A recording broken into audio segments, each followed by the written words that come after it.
want to thank the ranking member of the committee as well as my fellow committee members in allowing me to serve in this distinguished capacity as ranking member of this subcommittee. I'm pleased to be here today, and I'm excited to work with Chairman Belletta and others on the subcommittee to advance the important issues of emergency management as well as other issues over which we have jurisdiction.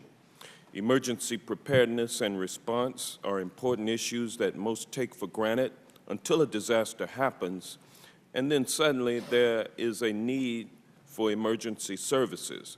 Only then are we, many of us, reminded of the need for a substantive examination of what could have or should have occurred before the emergency or disaster happened.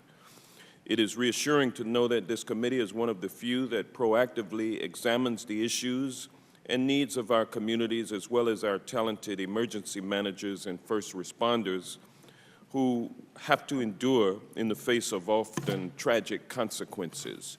A case in point, earlier this year, 2 back-to-back tornadoes struck Georgia that caused substantial damage and forced hundreds into temporary housing shelters. Our first responders who lived in those same communities had to continue to do their jobs even as their families, friends, and other loved ones, perhaps even unknowing to them, had been injured or rendered homeless. This Congress, I look forward to advancing economic development issues across the nation, especially in underperforming areas. While much of the country recovered economically and unemployment dropped to 4.6% under the Obama administration's policies, there are still pockets in the country that are hurting and in need of further economic development assistance. The 2016 National Preparedness Report assesses the nation's achievement and identifies any gaps in meeting the 32 core capabilities identified in the National Preparedness Goal. The 2016 report found a few areas where state and local first responders have adequately met their goals, but now need to focus on maintaining those capabilities. Moreover, the report found several areas where the nation is lacking, such as recovery, and we need to ensure a sustained commitment to these areas.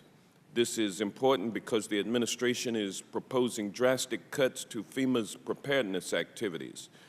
The budget was released this morning, and now we are having the opportunity to ponder these drastic cuts in this skinny budget situation for ourselves. Disasters will always occur, so we should be investing in pre-disaster mitigation to save lives, minimize damage, and speed up recovery.